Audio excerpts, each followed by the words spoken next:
I'm not tech savvy. So you guys get what you get tonight with me. I'm lucky I made the slides for y'all. But my ladies who have been with me in Chronic Confidence Academy, which I'll talk about in a little bit, they know and love my slightly tech challenged ways by now, I think. I hope. So welcome. Today has been a long time coming. I've really been trying to develop more so of a low-key kind of program. You know, those of you who don't know, I run Chronic Confidence Academy, which is a personal mentorship that lasts minimum 6 months. So I've been doing that for a few years now, and I really wanted a way to connect with everyone about specifics. You know, I don't know where everybody is on their journey, pretty much. You know, I just know that if you have applied to want to be in here and watch this today, that there is something you feel is lacking in your confidence in the kitchen. It's something that has held you back. So without getting too much on a tangent, let's get started. So I want to introduce myself. There we go. I swear I'm going to get this to work by the time this webinar is over. But a little bit about me. I'm assuming that you guys have found your way here from following me on Instagram or Facebook.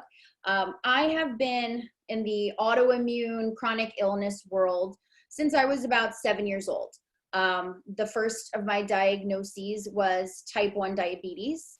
And then from there, I had a lot of other autoimmunes and other chronic illnesses follow its lead. So the next set of illnesses I was a young teenager. I'm always forgetting the exact age, probably about 14 years old, when I was officially diagnosed with Hashimoto's and PCOS. But I got my period, I was like 9 years old, and it was never okay. Like, it was never okay. Either I was getting like months in a row, just months straight of having a period, or going 6 months without one. It was just all your classic symptoms, really brutal growing up with it. Kids were not kind, you know, but those were the two that kind of defined my teenage years, I want to say.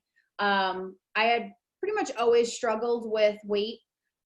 There were some moments that I unhealthfully lost weight when I was younger. You know, I definitely would be excited with, you know, as little, it was like a competition. If I didn't eat, if I ate a little bit, I was pumped about that, because it's like, oh, well, yeah, I'm hungry, but you know, at least I'm not going to gain weight. It was just an awful, unhealthy way to be. Up until I was the end of my teen years into my early 20s was when I was like, I'm going to get healthy now. You know, that's where it started. And truly, it wasn't just about me getting healthy, you know? So, you know, Chronic Confidence Academy, my personal mentoring has come about after years, and we're definitely going to get into my journey a little bit more through here. But it really takes a toll on you as a person. You know, these illnesses, and everybody has different symptoms. Everybody has some people don't have weight as an issue, for example. So these are all very confusing things. Now you factor in being a teenage girl, and you factor in that every doctor who ever looked at me just assumed it was my weight. You know, granted, my blood work was pretty glaring. There wasn't a whole lot to speculate when I was diagnosed, but my mom, for example, is like the majority of women that have these issues. She went for decades just going to doctors being like, I am exhausted, my hair is falling out, I can't lose weight, I don't eat enough to be this size, you know. And it was just because her blood results always ranged inside of the ideal range. No doctor ever took her symptoms seriously. They just assumed she must be sitting around and overeating. And, you know, me as her daughter, seeing the hit on her self-esteem that took, I always felt bad for my mom, but also it's like I took that on myself too. I learned from a very young age kind of like what was the good body and what was the bad body, you know. So that's kind of what's led me to where I am today. Where are my slides? Here we go. Okay, so my slide skipped, but the problem was that every doctor blamed the way my mom and I and many other women feel on weight. So what do? We went into diet. We went into, oh, it must be that we have to restrict. It has to be that it's this new thing, this shiny, supplement. It was just non-stop. And all it did was lead to binging, periods of restricting to make up for the binging. Like, oh my God, how many of you guys have said this? I was so bad over the weekend. That's it. I'm only eating salad this week. Like, that was my life, and it just kept leading to more binges. Then cue the fad diets, cue the supplements, the expensive medical weight loss. I did a program once, okay? It was thousands of dollars, and all it was a weekly weigh-in, which was horrifying. I hated it. It was like my least favorite day of the entire week. Like, I dreaded it for days coming up. I had to live on these shakes and bars that I had to buy from the person running the program. And I was at about 800 calories or so a day. I was so hungry. I hated it. I wasn't going out anymore because I didn't want to get hungry and pass a fast food place, and I'm not even big on fast food, but that's just how hungry I was. And I got B12 shots too. Don't worry. I got weekly B12 shots, the weigh-ins, the shakes and bars that I had to eat and drink from her, all of this stuff. And I gained 8 pounds after thousands of dollars. And along the way, I was like, I don't feel well. I'm starving every day. Like, I am so exhausted, and nothing ever changed. And I was so, so heartbroken by that, because she had all of these pictures, all of these awesome pictures of all these other women that it worked for, that this was their answer. And it was like, I was young. I really worked hard and saved a lot of money to be able to do that program. And I'll never forget just feeling like punched in the gut, feeling like, wow, I am that much of a mutant that I can't make this happen. And seemingly everyone else can. Like, what's the point? I might as well just eat ice, So who do you think binged their way out of that place that day? It's just a nightmare. So,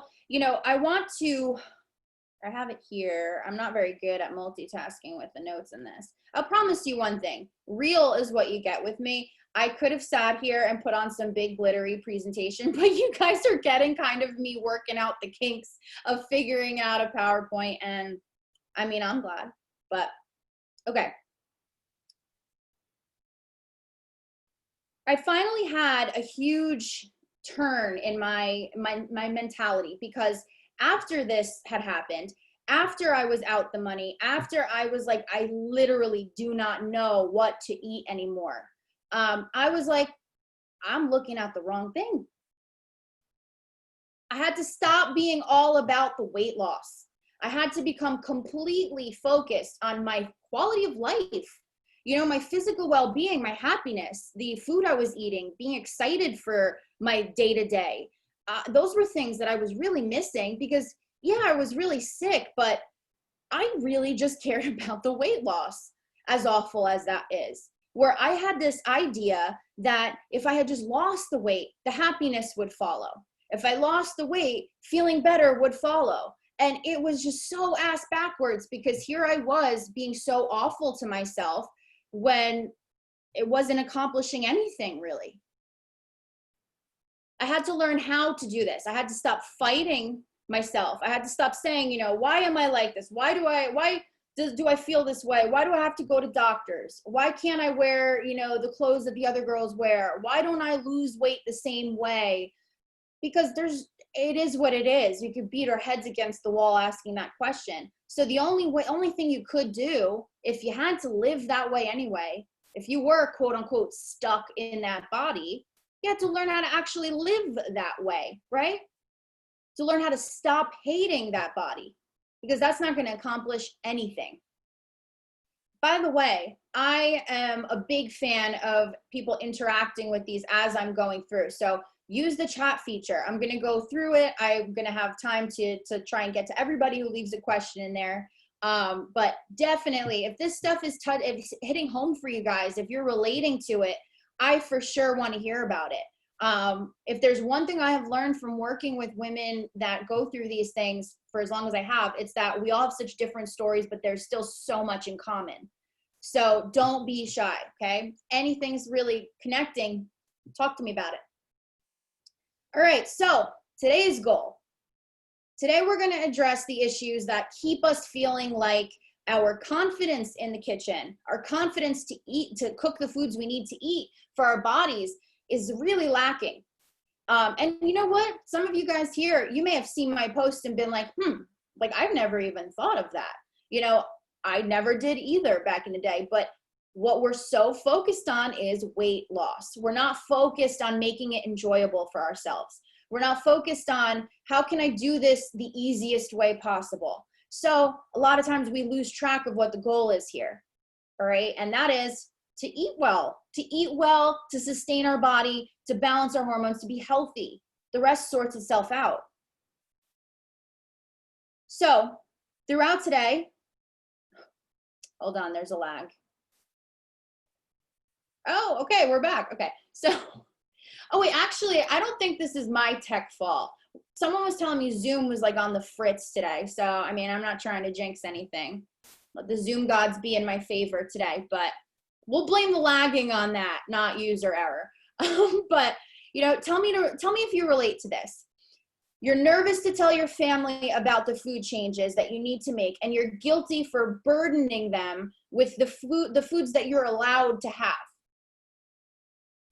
I hear this every day. I hear this all the time. And you know what's funny is it's not even that, like my clients who tell me this, it's not even that their partners have said to them, you're a burden, I don't want to eat this way, blah, blah, blah. You know, it's that they just feel that way. So they don't even go about planning with their spouses or their families on how to make this happen. They just try to keep it to themselves. Or you feel like you should be able to just figure it out and do it, and you're frustrated that you can't. That deep sense of pride there, like, why can't I figure this out?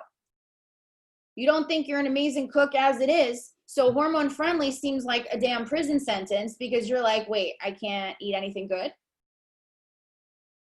You stress eat, you feel pressured. Oh my God, the worst is like if you have like your company caters something, or you have a family party, or I don't know, a friend party, whatever. It's just, what is it about people? Like, just have a little bite. It's not going to kill you. Do you know though? You know, it's just, I hate that. So uncomfortable.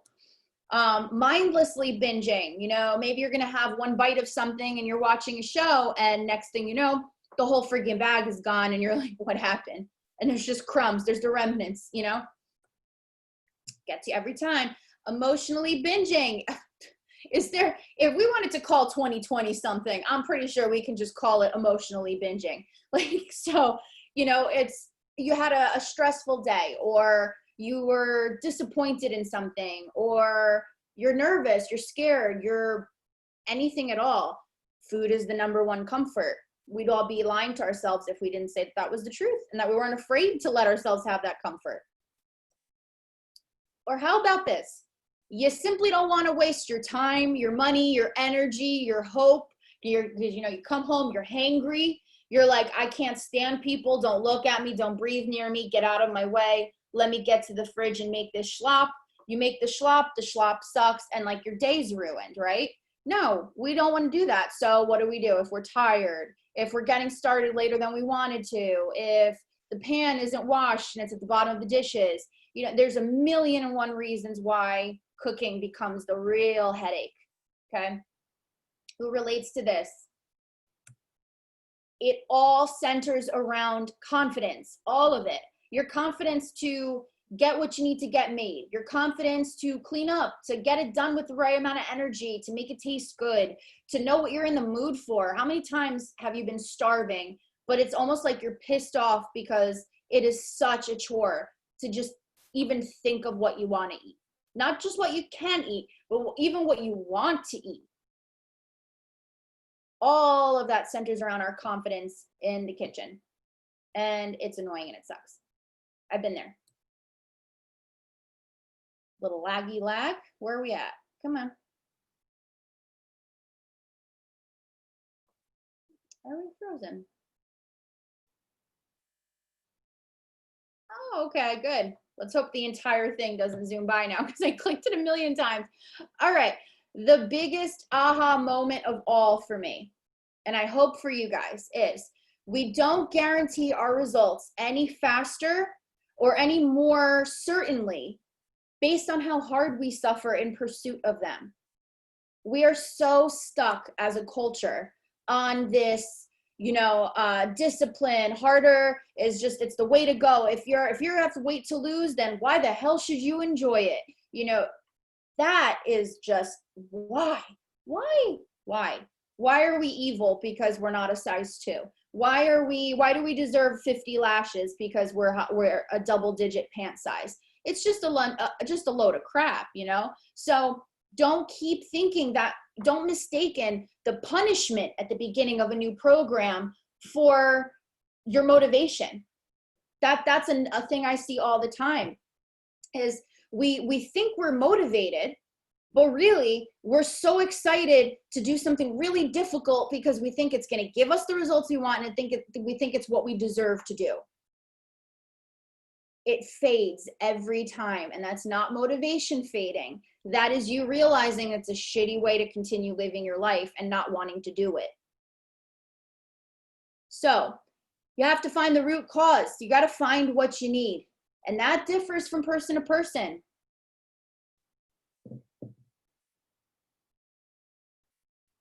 Okay, you have to ditch diet culture, especially because it's never served you well.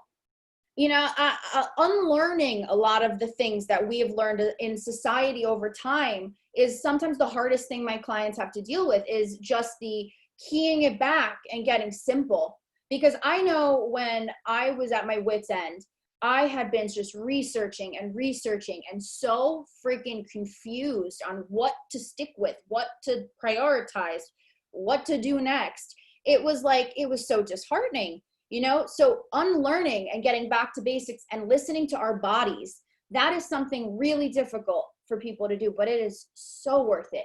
Ditch that diet culture. There is no rhyme or reason to half the shit they say on Instagram these days. It is only for engagement purposes. Honestly, it's so aggravating. Our metabolism is a machine. Stop trying to fuel it with the crappiest watered down gas you can find, or trying to run it on empty and expecting it to perform like a freaking Ferrari uphill. That's just, think about it. I always get like crickets on the phone when I talk about this specifically with my clients. Is think of how we treat the machine that we want to perform well. It's like mind-blowing when you think of it that way, because we treat it like garbage, and we're so critical of how it performs.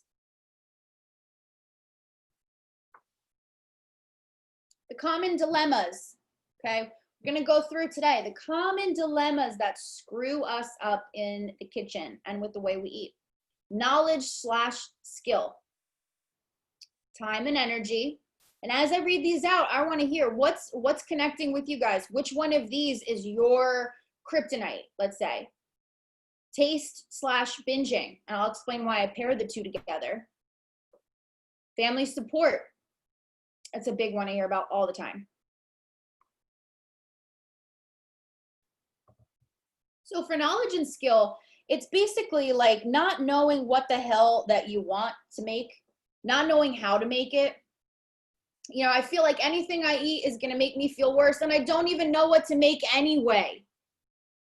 How frustrating is that? I've definitely been like wanting to pull my hair out. Like, why is it so much work for something that's probably going to make it worse anyway? Like, what? I don't know how to cook something that doesn't suck. That will just keep people out of the kitchen and stop them from even trying to experiment. When it comes to, I'm going to go through and give you tips on each one of these, okay? So when it comes to feeling like anything you eat will make you feel worse and not knowing what to make, start with a symptom list. This is going to seem really weird because you guys are probably like, well, I know what my symptoms are. No. I don't want you to think of your symptoms as you would report them to a doctor, where you can't worry about the little things and you only want to say the big issues and blah, blah, blah. I want you to make a list for yourself and be real. I want you to get used to paying attention to the small, delicate things that you notice. Do you get a tinge of a headache the same time every day and it goes away? Do you belch a lot after dinner? Like the weirdest things, just keep notes of it. Our whole lives, we've been told that we're being hypochondriacs. I think that it is so wrong for anybody else to assume what somebody else is going through simply because they don't understand it or know it or feel it. So screw that. Listen to your own voice. Make a list for yourself of all of the little symptoms you experience and try to find a pattern within it. And if you cannot, find somebody who is willing to look at that and not judge you for it. Somebody who is willing to work with you to figure this out. And now I'd be lying if I said it, I didn't hope that I did these things to continue helping people myself. But the truth is, I just want you guys to get relief. So if it ain't me, whoever it is you go to, advocate for yourself. What you feel is not just voodoo magic, you're just imagining it because you like to make everybody's life difficult. We're not all walking around as, lunatics. Like, you feel what you feel, validate that, keep that, write that down. Okay. Find someone who's willing to help you without just saying to you, lose weight, exercise, or pushing pills on you and not even really listening to you or doing a lot of blood work. Don't let anyone neglect you. Remember, we hire the people that help us. And if someone's not doing a good job, you find someone who does. Okay. So how does this work? Okay. I don't know how to cook something that doesn't suck. Start small. Pick one thing. Pick one thing and perfect it. Do not go into it thinking, I got one shot to do this. Think about the amount of pressure we put on ourselves. You got one shot to make it happen. Otherwise, you're screwed. Sorry, you're cursed for life. No, that's not what it is. And I guarantee you would never give that kind of advice to anybody else that lives outside of your head. If anybody asks for advice, you would not say to them, you only have one shot to get it or else you're screwed. So stop doing that for yourself. Make it your goal to perfect something, not your goal to get it in the first try. Make it once, figure out what you didn't like about it, or just try it again. It takes practice. If this is something you hate, it's probably because you never do it. And if you never do it, it's understandable why it's hard or scary. So pick something small. I don't care if it's making bacon in the oven, which is so simple. You literally put it on parchment paper and stick it in the oven. Make that consistently until it's like your jam. Like, I make bacon every day. I don't know. You know what I mean, though? Pick something and get confident about how you make it. And then move on and find something else. Build that toolbox of stuff you know how to cook. What was it? I feel like there's so many movies like this, like the chick flicks or whatever. It's like anytime they're mentioning, and this is so like just gender stereotyping, but in rom-coms, especially in like the early 2000s, I feel like they made every guy out to be like he couldn't cook. But there was always one dish they knew how to cook, like whether it be pasta or chicken or whatever. So you know what? Find your one dish and then just keep trying to build on that. Time and energy. This is a really big one, and here's something that really pisses me off. I don't feel that pain is taken into account nearly enough. When it comes to Hashimoto's, the aches and pains that come with it, there are so many people that pursue really big diagnoses for a long time because of the amount of pain they're in. And it's like almost like a slap in the face to be told it's your Hashimoto's, because we should be, I don't know, shown compassion for that, or it should be talked about more. But truly, Hashimoto's causes awful joint inflammation and pain. PCOS and endo, or extreme endometriosis, are very common together. Cysts are outrageously painful. The overall inflammation that can also come from PCOS can be super painful. And not to mention, a lot of other illnesses that go misdiagnosed are common with PCOS and Hashimoto's. So, a lot of times it's not plausible for us to stand and cook for hours. We see all these beautiful meal prep pictures on Instagram, like, oh my God, I should love doing this, right? let me cut the little bell peppers and put all the ground beef. No, first of all, I don't like leftovers. I'm a brat. If I can't zhuzh up my leftovers again, AKA pretty much recook them entirely in a different way, I know my chances of eating them. Guys, this is awful. I know, please don't judge me. I just push off leftovers. I'm awful like that, you know? But that's what I think of meal prepping as. Even if I did have the energy for it, the time comes, the meal's made, and I have no desire to eat that meal. And then I just feel guilty that I have no desire to eat that meal. I've wasted time. I've wasted the little energy I have. For what? No, thank you. So sometimes it's not plausible. Even if we love cooking, if I'm not even talking about meal prep, maybe just making dinner. You know, it's really hard on flare days, if you're someone who loves to cook, to not be able to stand there and do what you want to do and have pride in that food that you're making for your family and all of that, you know? So the way we do this is we try to find ways to tweak it. Delegate and ask for help. This is a topic, this is just, there's a lot to this. It's easier said than done. The women who I encounter, by the way, some of them, they think of themselves as such incapable human beings. But the truth is, they do more than a lot of healthy people do on a day-to-day. They take charge of more. And it's because we find our worth in what we can do for others a lot of times. But what happens is we screw ourselves out of delegating and asking for help. You don't have to get your cousin to do a blood oath that they're going to come to you and wash your drawers every day. You know, like that. I'm not talking about help that's going to really be like complete drag. I'm talking about at work. Don't be Miss Fix-It-All. Don't be a yes man. Don't be a, yeah, I can get that done. Meanwhile, you have like 30,000 emails screaming at you. Like, delegate and ask for help. If you're home, ask your partner, hey, can you throw the meat on the oven? I've had it marinating in the fridge. Just throw it in the like in a pan on top of the stove. I'm finishing this up. I'll be right there. Or would you mind taking out the trash? You know, how many times I hear people get mad about having to ask for that. Everybody loves open communication. Nobody has to nag. You're not a nag for asking for help. You're clear and precise, and there's no room for you to get pissed off randomly later because you didn't ask for help. So it starts and ends with us. Don't let that pride make you be the one to lose out. Pre-chop or gather your ingredients on good days. So here's the thing. When you go through flares and good days, bad days, things like that, you have to start thinking about them differently. And it doesn't mean you have to start thinking about them badly. Like on your good days, you wake up and you're not in pain, or you're in less pain. You feel more mobile. You have a little bit more energy and pep in your step. We usually tend to do a lot of things for other people on those days.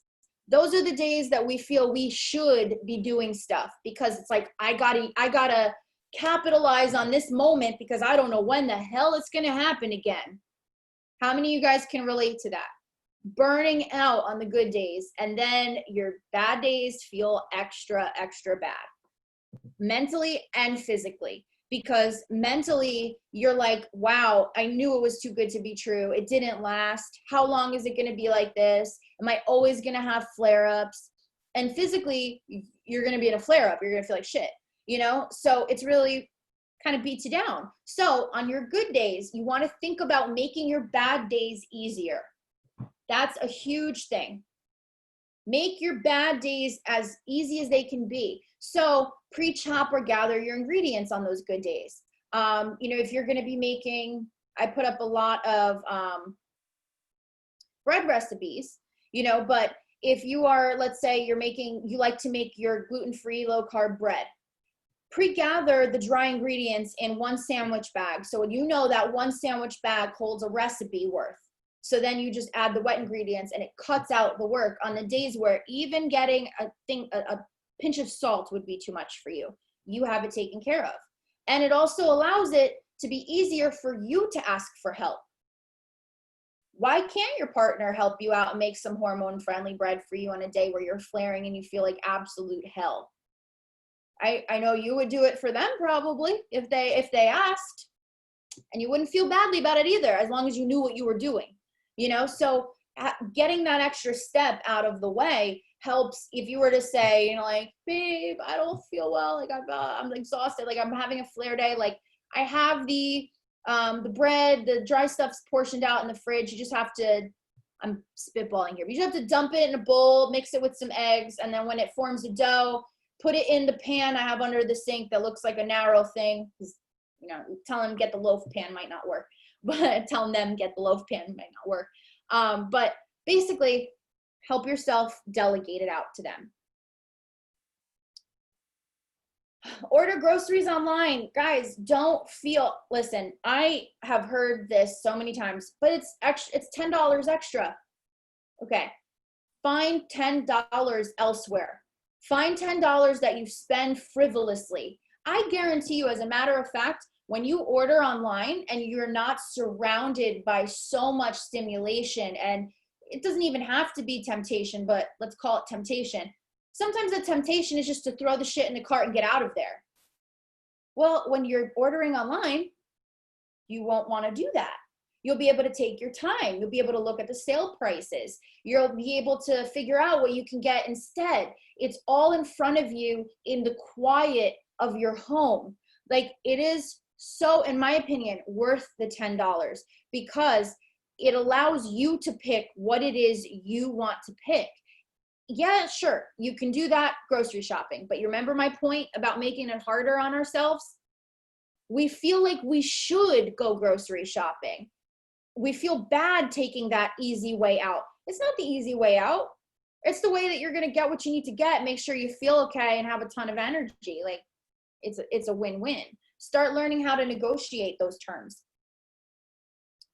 Order takeout if need be. Just make hormone-friendly tweaks. Whatever it is that you follow in your day-to-day eating to make sure you're watching your hormones and you're taking care of your hormones, apply those same tweaks to whatever it is you're ordering takeout, and ditch diet culture and order more if you have to feel satisfied.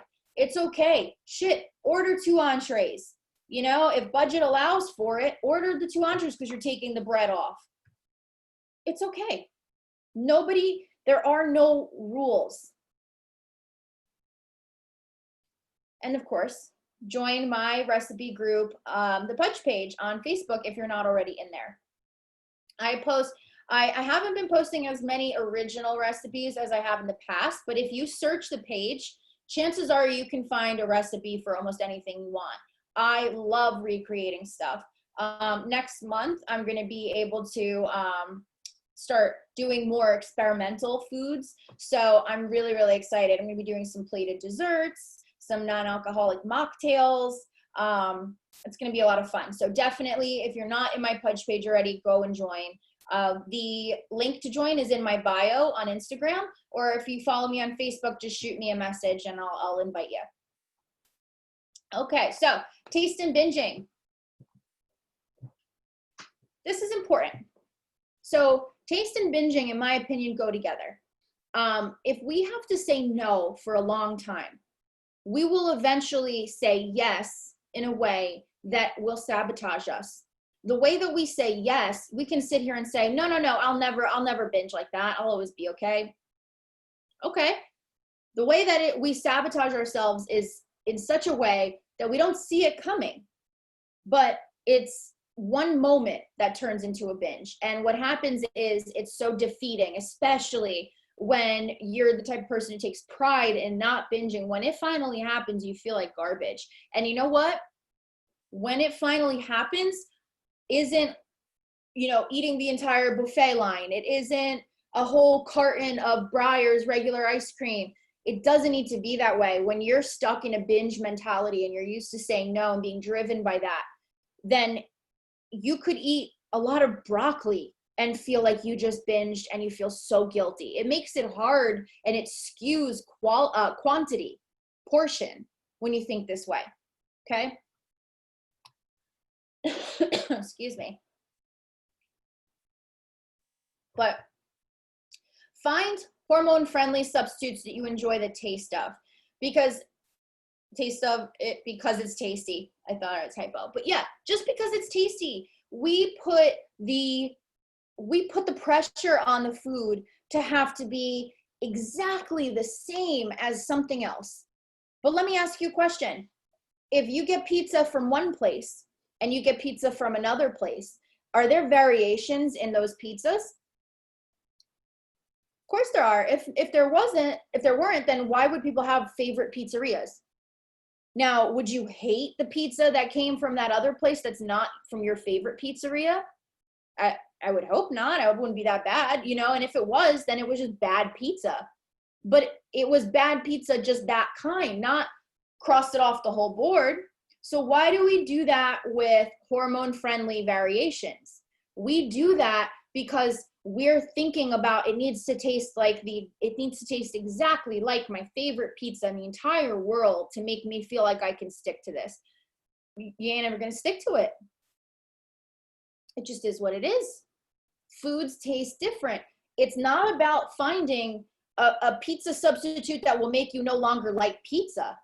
It's about finding a pizza substitute that you enjoy the taste of because it's food that is tasty to you. So the majority of the time you have that kind, and then sometimes you allow yourself the indulgence of the other pizza. But it's not about finding something that makes you forget food tastes good, because you'll just always be disappointed.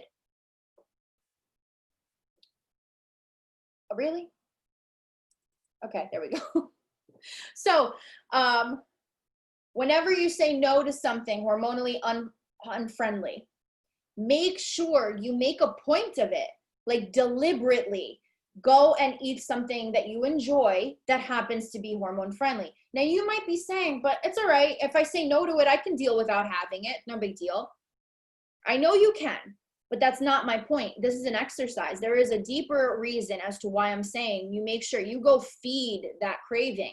It's just because there's a sense of empowerment that comes from, if I eat that, it's going to make me feel like crap. So if I go home right now, like I can make an entire chocolate mug cake. I can put like 3 scoops of chocolate peanut butter halo top on there. I can pour over some chocolate Chalk Zero syrup on top. Hell, I can throw on some Lily's chocolate chips if I want. My God, I'm like full thinking of that, you know, but you see the different energy there is. You begin to get excited for the changes that you get to make instead of thinking of it as like, damn, I can't have cake. Everyone's having cake. Maybe you have some fruit while you're with your friends at this party. And then when you go home, you make your big ass indulgence and you know that it's not going to derail you. Okay. It creates a sense of, I still get things. And I think that that's important. All right. Family support. This is the doozy. I hope I'm going to start seeing my participant numbers like go down there. But no, I'm just kidding. Family support is such a tricky subject. And this can be whether you have a whole family unit. It can be whether you are just shopping for you and a partner.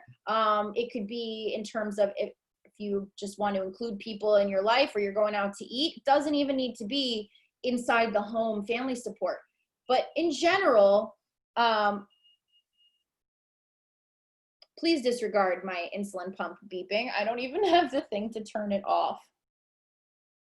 Meryl, if you can you please text my husband and tell him to turn off my insulin pump from beeping? Thank you.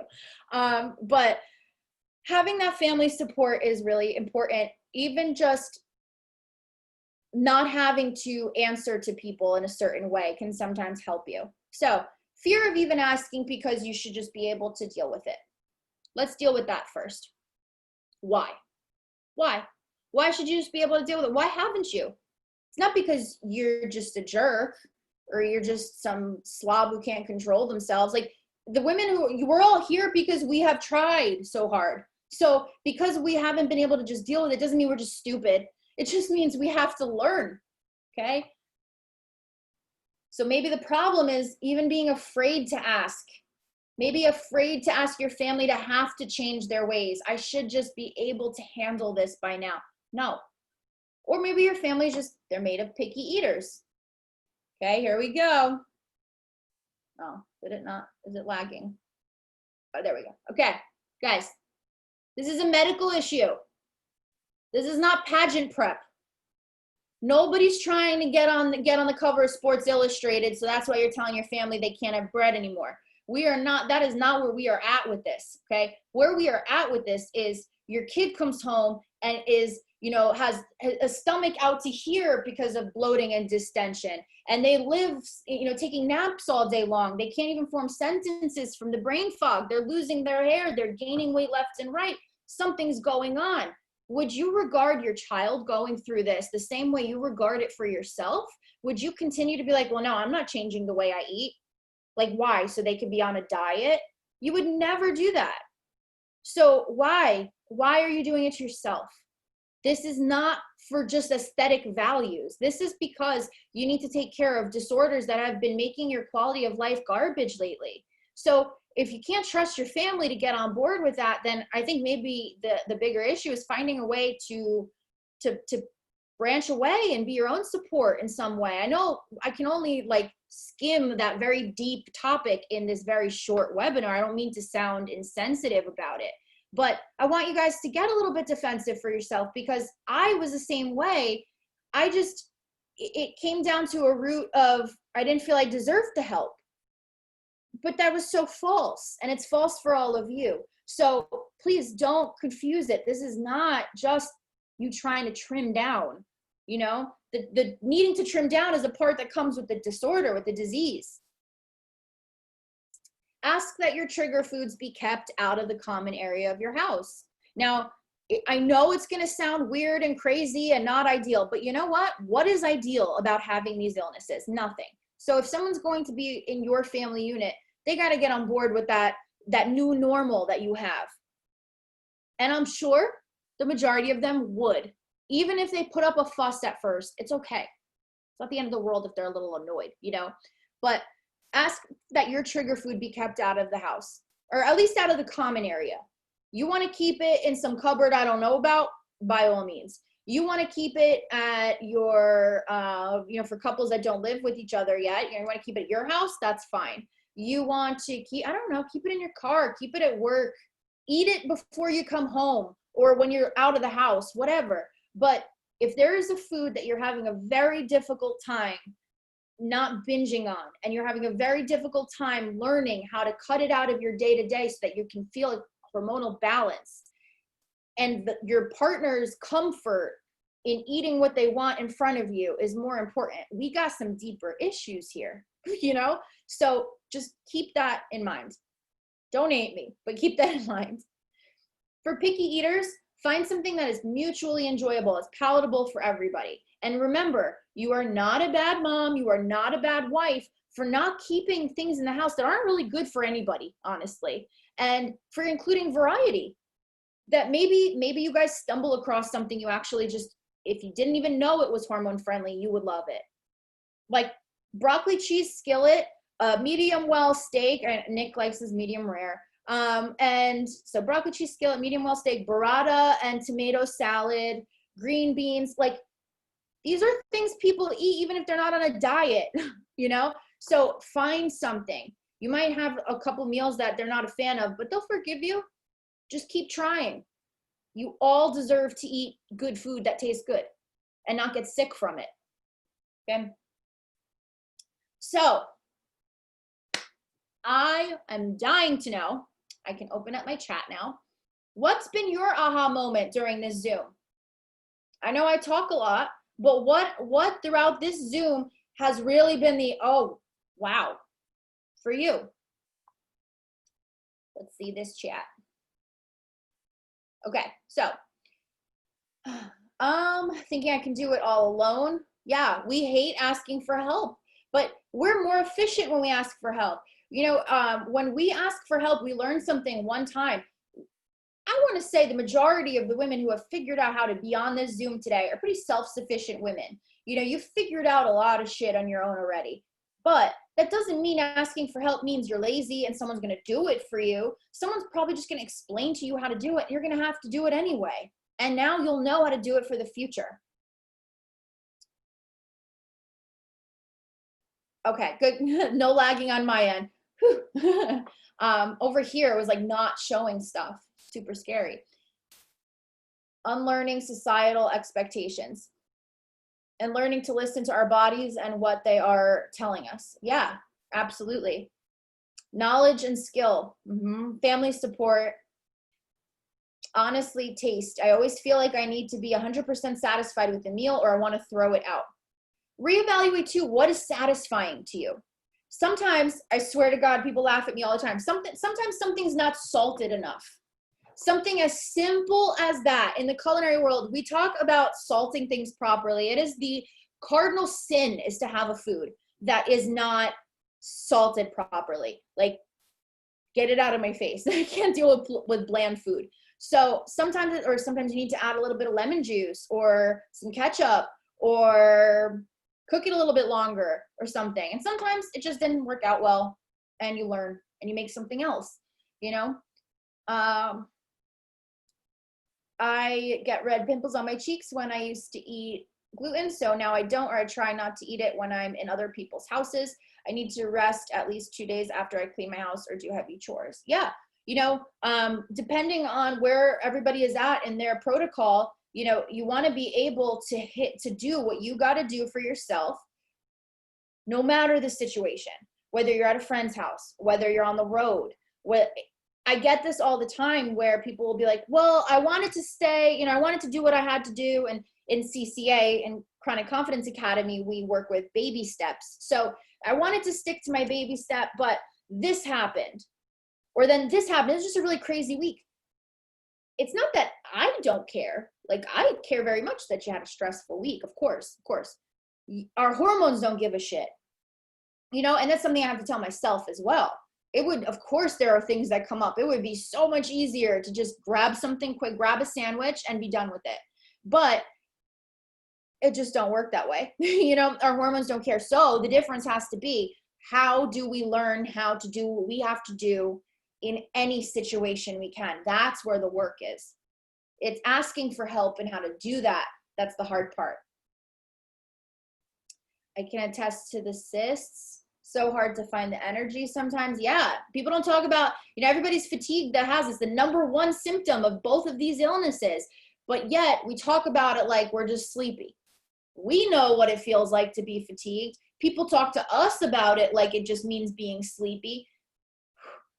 Fatigued is not sleepy, you know? So having the energy to even stir something or hold a spoon, you know, I have, in addition to the other illnesses, I have RA, and scleroderma and stuff. Sometimes my hands are so swollen I can't even hold a spatula, you know. And why don't we hear people talking about that on these calorie in, calorie out infographic friggin' accounts that get like 15,000 likes on a stupid picture, you know? Honestly, just crazy. They make it seem like everyone should just get it and do it, and it's just such a detriment, I think, to do that.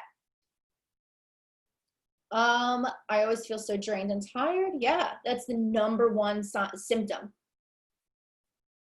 It's hard when you ache and just feel like zero energy and people around you just think you're lazy. Yeah, ditch that. Find more friends who know what it's like. It helps a lot when you're able to, you know, I don't want to say commiserate, but sympathize for each other, and not feel so alone, you know?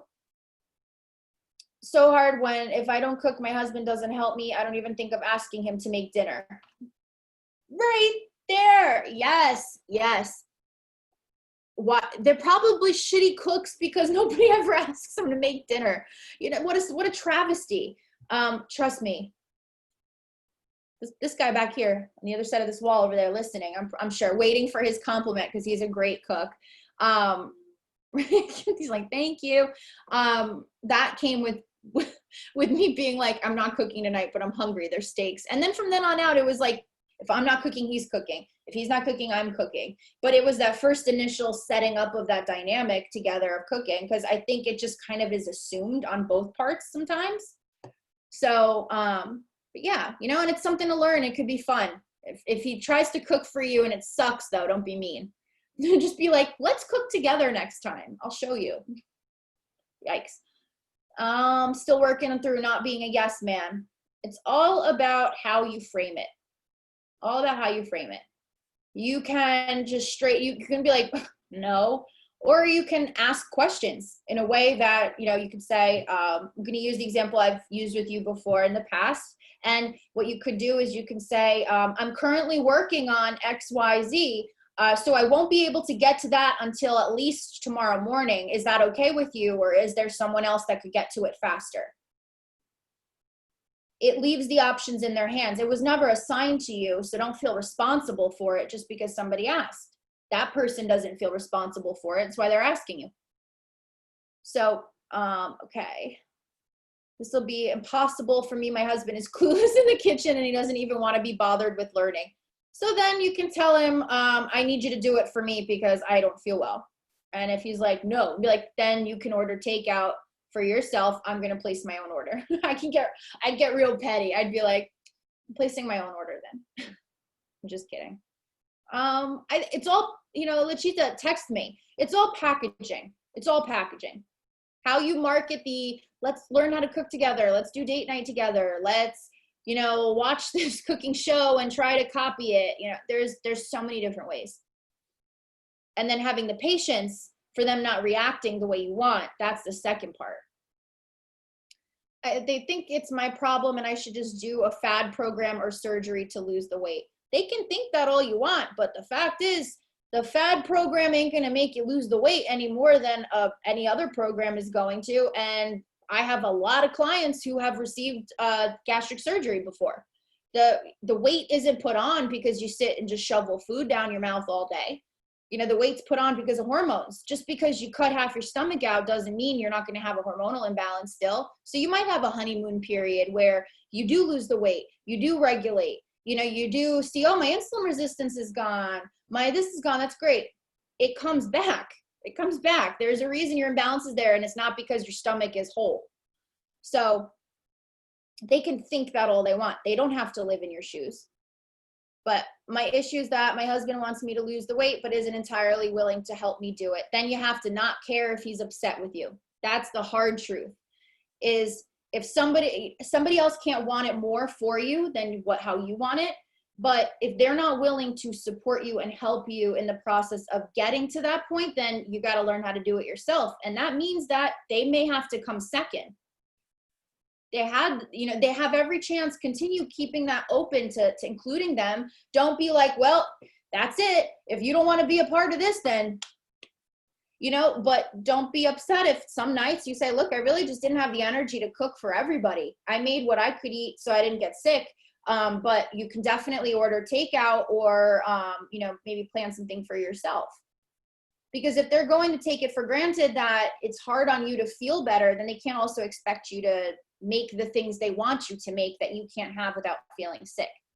It's give and take. For me, my husband's so reluctant to change his junk food eating ways and not even help me stay in my healthy habits. Here's the other thing, though, I want to put out there. Do not mistake repetition with not caring. Repetition is the most annoying thing about growth, because we want to say something to somebody because it's bothering us so much. We want them to consider us above all else and consider our feelings. So we want them to stick to it, right? So when they don't, we're like, oh, you must not care about me. You must not be taking me seriously. When really it's them learning different behavior after a very long time of not having to live that way. It is simple human nature. So if they say to you, I don't want to not eat these things in front of you, then that is something you have a right to not feel great about. Like, that's not exactly the most compromising kind of thing. It's very hard to work with. But if it's a matter of it seems like reluctance because they keep doing the same thing over and over again, no matter how much you get upset, then it's about how you frame it. It's about how you present it, how you repeat it, how you praise it, all of that, and it takes time. Nothing for us with PCOS or Hashimoto's is ever going to be easy, ladies. I'm just going to burst the bubble and put it out there, but I promise it's possible. And once you learn it, you get your own normal and it feels great. Okay. There are such small, easy, doable fixes like symptom lists you could note on the Notes app of your phone or online grocery shopping. Yeah, it is about working smarter, not harder. That is my number one motto. Smarter, not harder. Life for us, like I mentioned, is not as easy in any way as it is for others. So why are we going to pile on top of that? Find ways to hack, to tweak, to make it easy on yourself, because your chances of sticking to something are so much higher. Okay. Do things on your good days that will make bad days easier. When you said that, I was like, oh, wow. Okay. Right. It seems like such a simple concept, but we don't even remember it.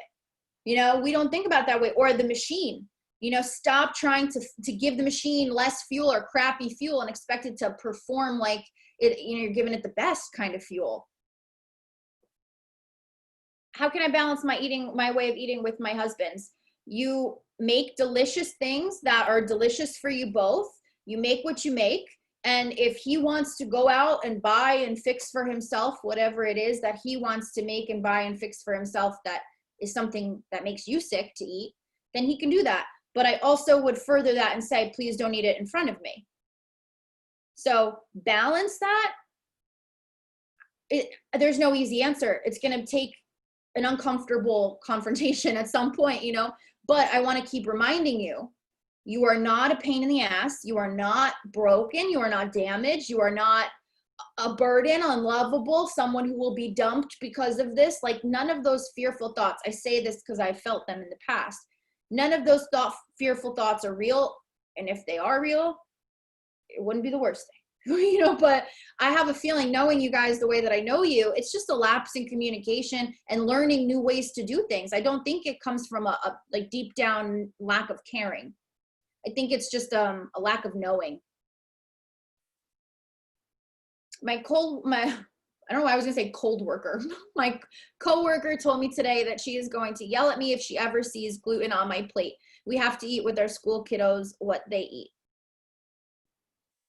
Wait, what do you mean you have to eat what the kids eat? I am very interested in that. I want to know. But tell me more about that before I give you my thoughts. That's what I've been doing, cooking for myself. He just doesn't want to help me. Oh, about help. No, he literally said that he's not going to change his way of eating because I can't eat the way he is. That's hard. But that tells you something about your partner. You know, I mean, I don't think that there's any easy thing for me to say back to that, as somebody who has been with partners who have made me feel like I'm damaged goods. I can understand how bad that feels. You know, try to stay strong for yourself and get healthy for yourself. Try to make it easier on you. You can text me. You have the support of me and of the whole Chronic Confidence group, you know, and I'm really sorry that situation, but there is no smooth talking way around that. If they point blank said, I don't care that you can't eat this way, I am not changing the way that I've eaten, then you know that that's their line in the sand. But okay, I work with pre-toddlers, so we have to have them imitate us in how we eat, so we end up eating the same things as them. But what if you can't? Like, what if, aside from, I'm now, my ADD is going a little bit here, but let's say you couldn't eat what they ate, like you had a literal allergy to what they were eating.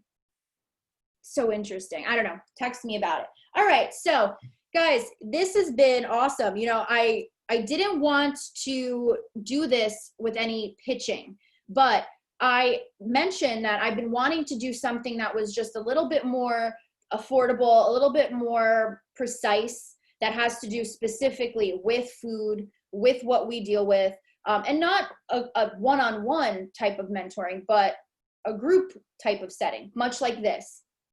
So do I have your permission to take a few minutes and tell you about it?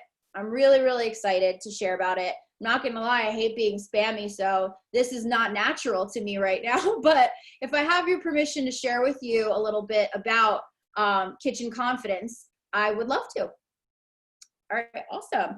So here we go. Kitchen Confidence is the new beta test program that we are launching. I am really, really excited. It's going to be launching on the 30th of this month, and it's going to be twice weekly group master classes like this with me, with our coaches, to be able to teach you a few different things, a lot of which we went over today. So naturally, in 1 hour, I can't go over every single thing that I covered with you in depth because it takes time to implement. Those who are in CCA, you get Kitchen Confidence as part of your program. But if you're not a member of CCA yet, then I definitely think you should take a look at this beta offer because it's brand spanking new and it's awesome. So we teach you in those 6 weeks how to look forward to eating again, how to let go of the binge restrict behavior and begin to learn how delicious hormone friendly foods can be, not only for you, but for everybody. So how to get the confidence you need in the kitchen, to plan your meals out, to plan stuff that the whole family loves, because that is key, you know? And I didn't even mention this before, but if you guys preface something by saying, I'm making a hormone friendly dinner, you don't have to share that it's hormone friendly, by the way. You don't have to make that a thing. You could just know that it's hormone friendly. Like I mentioned, steak, broccoli cheddar skillet, burrata mozzarella and tomato salad, green beans. When they ask for dinner, say that's for dinner. So keep that in mind. But how to get the confidence you need to do all of this, all while using minimal energy and minimal time. So what's involved and what's included? You're going to get group Zoom twice a week, every Sunday night, every Wednesday night. You're going to get a private Google Classroom that is just, it's small, it's set up for you guys, you know, CCA, if you want into that classroom, you have access to the material ready. But if you like that code, you just ask me, I'll send it to you. But you'll get your own private classroom set up with basic recipes, extra pre-recorded videos that help with some of the stuff that I went over today, and all the recordings of the Zooms. For those of you who are in different time zones or don't know about your availability, all the recordings of those Zooms will be posted in your special classroom. You'll get your own support chat with the 10 other beta testers, Coach Merrill, and myself. You'll get a weekly check-in and various different ways to help keep you accountable, help challenge you, special recipes, tips, etc. And my favorite, throughout these 6 weeks, we're going to come up with a menu together. So this can be things that you love eating and you don't know how to make, that you've always wondered how to do, you know, whatever. You're going to get as your graduation present, I guess. I'm going to do a full cooking lesson, making the stuff that you guys collectively choose as my 10 beta testers. So, Lynn, I saw you say, I would love to just watch you do some cooking. That graduation lesson is going to be just for you guys, and it's going to be on foods that you guys select. Now, price. Okay, I'm going to go through what I typically charge for each individual component. Again, I'm not a super spammy person. This is not in my nature. So if I fumble at all while telling you about this, it's just because I want to make sure that you guys see the value in it and you don't think that it's done as a ploy. So typically, what I charge for the 2 weekly Zooms for the 6 weeks alone is a $600 value.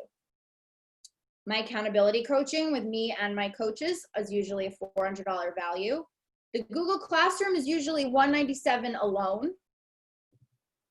Total, and I mean, granted, the graduation cooking class, like I don't even do that for anybody like outside of CCA. I wouldn't even know what I would charge for that. I just don't offer it, you know? So it would be exclusive for Kitchen Confidence. Typically it's $1,200, but not gonna charge you any of that. For the 10 beta testers, and I'm going to tell you how you get free stuff too, it's $197 for the 6 weeks, or we can split it into two $99 payments if that's easier for how you get paid. Now, there's two options, okay? One, if you want to get an additional 2 free weeks of the Zooms and everything like that, I want you guys to DM me, text me, Facebook message me, however it is that you got in contact with me to begin with, and I'll send you the secured link to just purchase your beta spot right through, you know, it's a Shopify website, it's all legit, and you'll get those additional 4 lessons for free, but it has to be done tonight, okay?